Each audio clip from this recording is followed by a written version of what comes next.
Hello বন্ধুরা, welcome back to my channel. সবাই কেমন আছো? আশা করছি সবাই অনেক ভালো আছো আর আমিও ভীষণ ভালো আছি। আজকে তোমাদের সঙ্গে দারুণ একটা রেসিপি শেয়ার করতে চলেছি। আশা করছি এই রেসিপিটা তোমাদের ভালো লাগবে। আর বেশি কথা বলবো না, চলো রেসিপিটা শুরু করা যাক। আজকে করব ডুমুর দিয়ে দারুণ একটা রেসিপি। প্রথমেই আমি ডুমুরগুলোকে ছাড়িয়ে নিয়েছি, আর সবাই ডুমুর ছাড়াতে পারো, ওই জন্য আমি এটা দেখাইনি। তো ডুমুরের ভিতরের দানাগুলোকে ছাড়িয়ে নিতে হবে, আর ওর সঙ্গে নিয়ে নিয়েছি আলু। এবারে জল দিয়ে ডুমুর আর আলুটাকে একটু সেদ্ধ করে নিচ্ছি, তবে খুব বেশি সেদ্ধ করব না, 4 থেকে 5 মিনিট ফুটিয়ে নিলেই হয়ে যাবে। ফোটানো হয়ে গেছে, এখন ডুমুরের জলটাকে ঝরিয়ে নিয়েছি। এরপর কড়াই বসিয়ে দিয়ে কড়াইটাকে খুব ভালো করে গরম করে নিয়েছি। কড়াই গরম হয়ে যাওয়ার পর কড়াইয়ের মধ্যে দিয়ে দিয়েছি তেল। এখন এই তেলে আমি মাছগুলোকে ভেজে নেব। মাছ কিন্তু আমি আগে থেকেই লবণ আর হলুদ মাখিয়ে রেখেছিলাম। এখানে আমি তেলাপিয়া মাছ নিয়েছি। তেল ভালো করে গরম করে তারপর মাছগুলোকে দিয়ে উল্টে পাল্টে ভেজে নিতে হবে। ডুমুর খাওয়া কিন্তু আমাদের শরীরের জন্য অনেক উপকারী। আর তোমরা যারা ডুমুর খাও না, তারা এইভাবে রেসিপিটা একবার বানিয়ে দেখবে, খেতে অনেক বেশি ভালো হয়। আর ডুমুর কিন্তু চিংড়ি মাছ দিয়ে রান্না করলেও খুব ভালো লাগে। যারা ডুমুর খায় না, তোমাদের অনেকের বাড়িতে আছে যে অনেকে ডুমুর খায় না, তাহলে তোমরা এইভাবে রেসিপিটা একবার বানিয়ে খাও, তারপরে দেখবে সে কখনোই স্বাদ ভুলবে না। আর তোমাদেরকে এসে বলবে যে আবার ওইভাবে বানিয়ে দাও। দেখো, মাছগুলোকে কিন্তু আমি খুব ভালো করে ভেজে নিয়েছি। এখন মাছগুলোকে তুলে নিচ্ছি। আর এই রেসিপি এত সহজ, যে কখনো রান্না করিনি সেও করতে পারবে। আর আমি না কয়েকটা চিংড়ি মাছও ডুমুরের মধ্যে দেবো, ওই জন্য চিংড়ি মাছগুলোকেও ভেজে নিচ্ছি।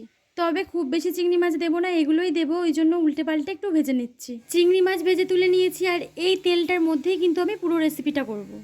তেলের মধ্যে আমি 5 ফোড়ন শুকনো লঙ্কা দিয়ে দিয়েছি, আর এখানে আদা রসুন কাঁচা লঙ্কা পেঁয়াজের একটা পেস্ট দিয়েছি। এখানে আমি 2 চামচ মতো দিয়েছি, খুব বেশি দিইনি।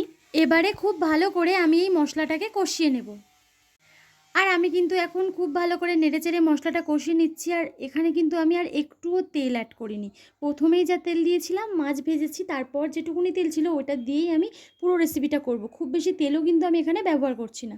এবার দেখো, মশলাটা আমার কষানো হয়ে গেছে। এবারে সেদ্ধ করে রাখা ডুমুর আর আলুটাকে দিয়ে দিচ্ছি। ডুমুর আর আলু দেওয়ার পর মশলার সাথে খুব ভালো করে মিশিয়ে নিতে হবে।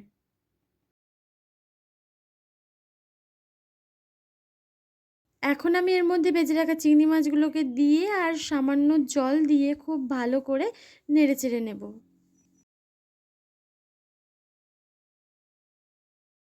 এবার এর মধ্যে দিয়ে দিচ্ছি স্বাদ মতো লবণ। লবণ দিয়ে আবারও খুব ভালো করে নেড়ে নেব।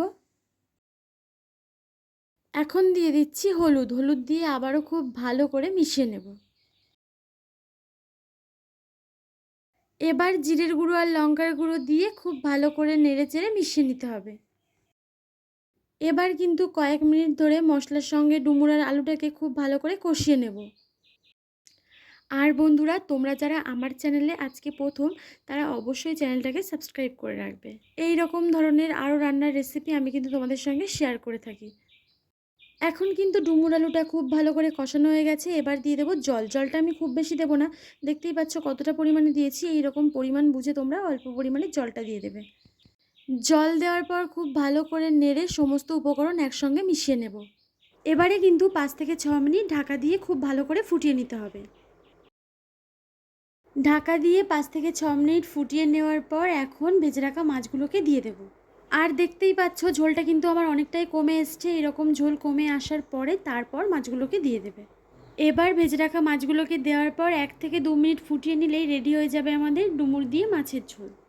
আশা করছি আমার আজকের রেসিপি তোমাদের ভালো লেগেছে। ভালো লাগলে অবশ্যই ভিডিওটাকে লাইক করে দেবে, আর নতুন বন্ধু হলে সাবস্ক্রাইব করে পাশে থাকা অল নোটিফিকেশান অন করে দেবে।